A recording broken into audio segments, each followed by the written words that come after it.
Queridos companheiros, hoje, dando continuidade à leitura e reflexão sobre o Livro dos Espíritos por Allan Kardec, vamos ver prolegômenos. Prolegômenos é um termo derivado de um vocábulo grego, que podemos traduzir como preâmbulos, introdução. Antes de o lermos na íntegra, pesquisamos um pouquinho, inclusive no site Luz Espírita, sobre o ramo da parreira que vem logo acima da palavra prolegômenos.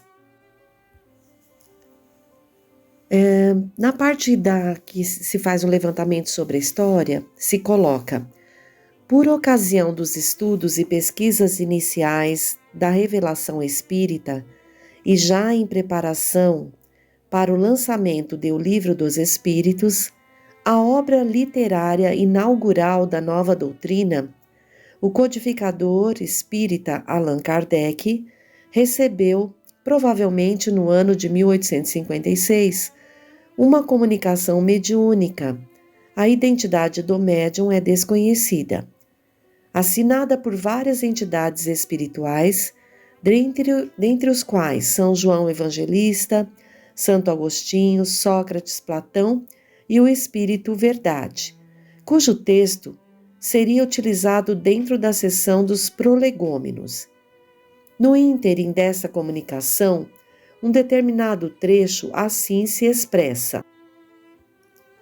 Abre aspas, colocarás no cabeçalho do livro a cepa divina que te desenhamos, porque ela é o emblema do trabalho do Criador. Todos os princípios materiais que melhor podem representar o corpo e o espírito encontram-se nela reunidos. O corpo é a cepa e o espírito é o líquor. A alma, ou seja, o espírito unido à matéria, é o bago. Fecha aspas. De fato, em anexo àquela mensagem, os espíritos produziram um desenho, conforme Kardec assegurou, através de uma nota de rodapé explicando, abre aspas, a cepa aqui colocada é o facsímile daquela que foi desenhada pelos espíritos, fecha aspas. Como a própria comunicação espiritual inserida nos prolegômenos explica, o desenho da videira é uma representação gráfica do trabalho da divindade. O símbolo é composto de dois elementos básicos, dos quais resulta o fruto. O primeiro elemento é a cepa, isto é, o ramo da parreira da qual brotam os frutos. Significa o princípio material que gera os corpos físicos, e no caso em especial aqui, o corpo humano. O segundo elemento é o líquor, isto é, a seiva, o líquido contendo a essência do vinho ou do suco da uva, seu sabor e seus nutrientes. Significa o princípio espiritual que gera as individualidades, quer dizer, os espíritos, os seres inteligentes da criação, as consciências, as pessoas. A união destes dois elementos, então, faz brotar o bago, a uva, que significa a alma, isto é, o espírito encarnado. Nesse contexto, o ser humano é usado como referência do ápice da obra divina, o fruto mais sublime de toda a criação, porque ele é, e de fato, de tudo o que conhecemos em nosso mundo físico, a criatura mais elevada da natureza. A materialização do fruto, a alma, aqui expressada, também valoriza a lei de reencarnação, um dos conceitos fundamentais do Espiritismo, pela própria necessidade que os indivíduos em aperfeiçoamento têm de se manifestar e assim trabalhar pela sua evolução. Por essa razão é que aquela mesma mensagem espiritual vai dizer em seguida, abre aspas, o homem purifica o espírito pelo trabalho, e tu sabes que é somente pelo trabalho do corpo que o espírito adquire conhecimentos. Fecha aspas.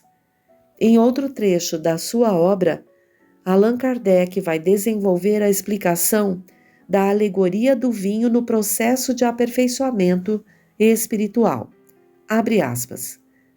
Encontramos um exemplo material dos diferentes graus da depuração da alma no suco da vinha.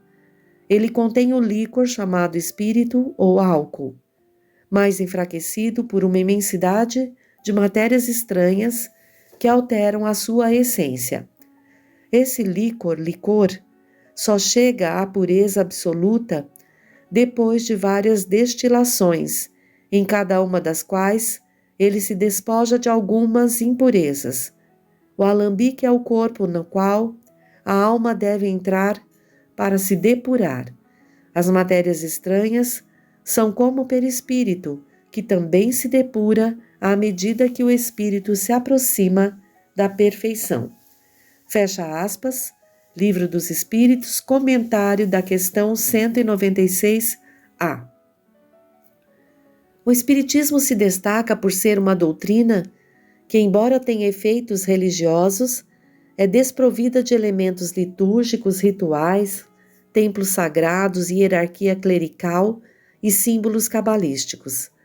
A representação gráfica da cepa espírita não constitui uma exceção a essa pureza doutrinária, pois não contém nenhum elemento místico que enseje que este emblema seja usado como amuleto, talismã ou qualquer elemento de uma fórmula sacramental e coisas afins. Seu simbolismo tem o valor de uma simples mensagem intelectiva, conquanto expressa artisticamente e, como tal, constituída de elementos típicos da arte, criatividade, expressão de beleza, emotividade, etc. A referida simplicidade fica patente ao considerarmos que a não produção do desenho ou mesmo a incompreensão de seu significado não implica absolutamente num prejuízo fatal para os propósitos da doutrina espírita.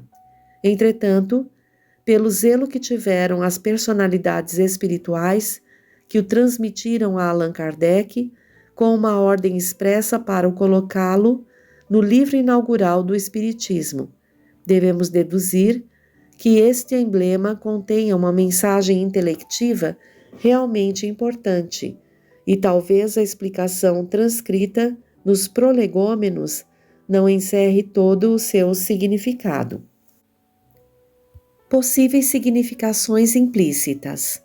Dentre as possíveis significações não explicitadas na definição que os espíritos deram para o desenho da videira, está a de que esta arte simbolize uma ligação intrínseca entre as três grandes revelações da lei de Deus: judaísmo, o cristianismo e espiritismo.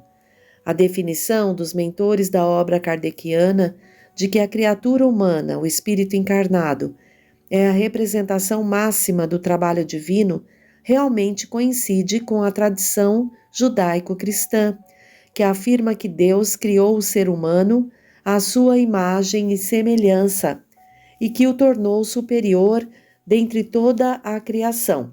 Isso está em Gênesis capítulo 1, 26, 27. E quando, para escolher o tipo da fruta emblemática para simbolizar a criatura humana, certamente não foi por acaso que os espíritos superiores optaram pela uva.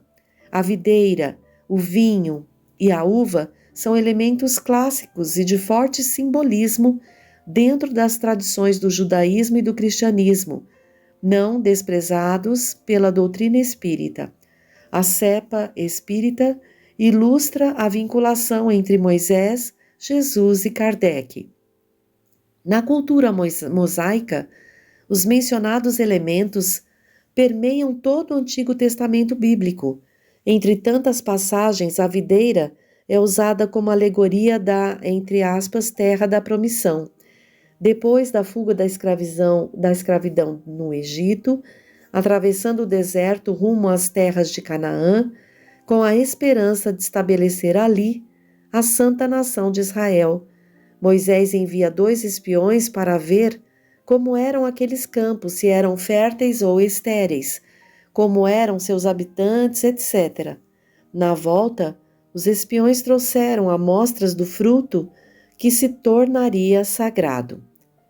Igualmente, no Novo Testamento, a uva, a videira e a vinha estão fartamente presentes nas narrações evangélicas, inclusive nas parábolas contadas pelo próprio Cristo, que, aliás, segundo a transcrição do apóstolo João Evangelista, o primeiro dos espíritos que assinaram a mensagem inserida nos prolegômenos de O Livro dos Espíritos, declara, abre aspas, eu sou a videira verdadeira e meu pai é o lavrador, fecha aspas, está em João 15, 1. Além disso, não parece nada fortuito o episódio da transformação da água em vinho, narrada também por São João Evangelista e descrita como o primeiro milagre de Jesus, em João, capítulo 2, versículos de 1 a 11. No nosso mundo, a água é o líquido mais simples, lembrando a condição inicial do espírito, enquanto o vinho é a bebida mais sofisticada, simbolizando a perfeição para a qual o espírito se transmuda pelo curso da evolução. Deparamo-nos na codificação espírita com a mesma simbologia, sem o menor constrangimento. Em O Evangelho segundo o Espiritismo, além das transcrições dos evangelhos bíblicos, a obra está recheada de menções alegóricas no mesmo gênero. Por exemplo, numa comunicação espiritual assinada por entre aspas, João, que assevera, abre aspas, trabalhar para os pobres é trabalhar na vinha do Senhor, fecha aspas, capítulo 13, item 16. Noutra, o anjo guardião Constantino chama a obra divina naturalmente de, entre aspas, vinha, capítulo 20, item 2. E bem na sequência, eis o amigo espiritual Henri Reinet a dizer, comentando a parábola cristã dos trabalhadores da última hora, ratificando o vínculo entre as tradições judaica e cristã ao espiritismo. Abre aspas. Jesus gostava da simplicidade dos símbolos e, na sua linguagem, os obreiros que chegaram na primeira hora são os profetas, Moisés e todos os iniciadores que marcaram as etapas do progresso, as quais continuaram a ser assinaladas através dos séculos pelos apóstolos, pelos mártires, pelos pais da igreja, pelos sábios, pelos filósofos e, finalmente, pelos espíritas. Estes, que por último vieram, foram anunciados e preditos desde a aurora da chegada do Messias e receberão a mesma recompensa. Deus abençoa a solidariedade. Aliás, muito dentre aqueles revivem hoje ou reviverão amanhã para terminarem a obra que começaram outrora. Mais de um patriarca, mais de um profeta, mais de um discípulo do Cristo, mais de um propagador da fé cristã se encontram no meio deles, porém mais esclarecidos, mais adiantados, trabalhando não já na base, e sim na cumeeira do edifício. Então, receberão salário proporcionado ao valor da obra. Fecha aspas. Esse item está no Evangelho segundo o Espiritismo, capítulo 20, item 3. Vamos agora à leitura na íntegra do trecho Prolegômenos. Kardec nos diz: fenômenos que escapam às leis da ciência comum manifestam-se por toda parte e revelam como causa a ação de uma vontade livre e inteligente. A razão nos diz que um efeito inteligente deve ter como causa uma força inteligente. E os fatos provaram que essa força pode entrar em comunicação com os homens através de sinais materiais. Essa força, interrogada sobre sua natureza, declarou pertencer ao mundo dos seres espirituais que se despojaram do envoltório corporal do homem. Desta maneira é que foi revelada a doutrina dos espíritos. As comunicações entre o mundo espírita e o mundo corpóreo pertencem à natureza e não constituem nenhum fato sobrenatural. É por isso que encontramos os seus traços entre todos os povos e em todas as épocas. Hoje elas são gerais e evidentes por todo o mundo. Os espíritos anunciam que os tempos marcados pela providência para uma manifestação universal estão chegados e que, sendo os ministros de Deus e os agentes da sua vontade, cabe-lhes a missão de instruir e esclarecer os homens, abrindo uma nova era para a regeneração da humanidade. Este livro é o compêndio dos seus ensinamentos. Foi escrito por ordem e sob ditado dos espíritos superiores para estabelecer os fundamentos de uma filosofia racional, livre dos prejuízos do espírito de sistema. Nada contém que não seja a expressão de seu pensamento e não tenha sofrido o seu controle. A ordem e a distribuição metódica das matérias, assim como as notas e a forma de algumas partes da redação, constituem a única obra daquele que recebeu a missão de o publicar. No número dos espíritos que concorreram para a realização desta obra, há muitos que viveram em diferentes épocas da terra, onde pregaram e praticaram a virtude e a sabedoria. Outros não pertencem por seus nomes a nenhum personagem de que a história tenha guardado a memória, mas a sua elevação é atestada pela pureza de sua doutrina e pela união com os que trazem nomes venerandos. Eis os termos que nos deram por escrito e por meio de muitos médiuns a missão de escrever este livro. Abre aspas. Ocupa-te com zelo e perseverança do trabalho que empreendestes com o nosso concurso, porque esse trabalho é nosso. Nele pusemos as bases do novo edifício que se eleva e um dia deverá reunir todos os homens num mesmo sentimento de amor e caridade. Mas, antes de o divulgares, revelo-emos juntos a fim de controlar todos os detalhes. Estaremos contigo sempre que o pedires para te ajudar nos demais trabalhos, porque esta não é mais do que uma parte da missão que te foi confiada e que um de nós já te revelou. Entre os ensinamentos que te são dados, há alguns que deves guardar somente para ti, até nova ordem. Avisaremos quando chegar o momento de os publicar. Enquanto isso, medita-os, a fim de estares pronto quando te avisarmos. Porás no cabeçalho do livro o ramo de parreira que te desenhamos, porque é ele o emblema do trabalho do Criador. Todos os princípios materiais que podem melhor representar o corpo e o espírito, nele se encontram reunidos. O corpo é o ramo, o espírito é a seiva. A alma ou o espírito ligado à matéria é o bago. O homem quintessencia o espírito pelo trabalho, e tu sabes que não é senão pelo trabalho do corpo que o espírito adquire conhecimentos. Não te deixes desencorajar pela crítica.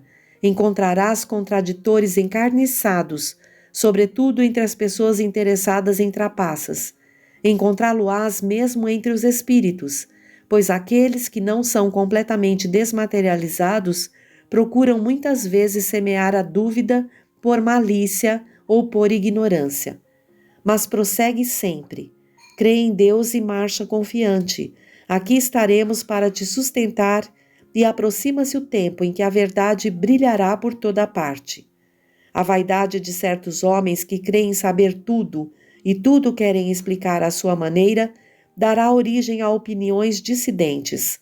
Mas todos os que tiverem em vista o grande princípio de Jesus se confundirão no mesmo sentimento de amor ao bem e se unirão por um laço fraterno que envolverá o mundo inteiro. Deixarão de lado as mesquinhas disputas de palavras para somente se ocuparem das coisas essenciais. E a doutrina será sempre a mesma, quanto ao fundo, para todos que receberem as comunicações dos espíritos superiores. É com perseverança que chegamos a recolher o fruto dos teus trabalhos. A satisfação que terás, vendo a doutrina propagar-se e bem compreendida, será para ti uma recompensa cujo valor total conhecerás talvez mais no futuro do que no presente. Não te inquietem, pois, os espinhos e as pedras que os incrédulos e os maus espalharão no teu caminho.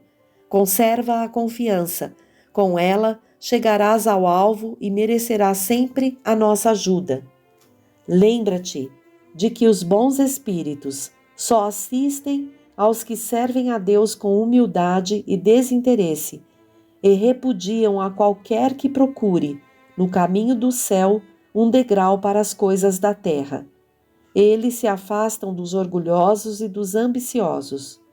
O orgulho e a ambição serão sempre uma barreira entre o homem e Deus.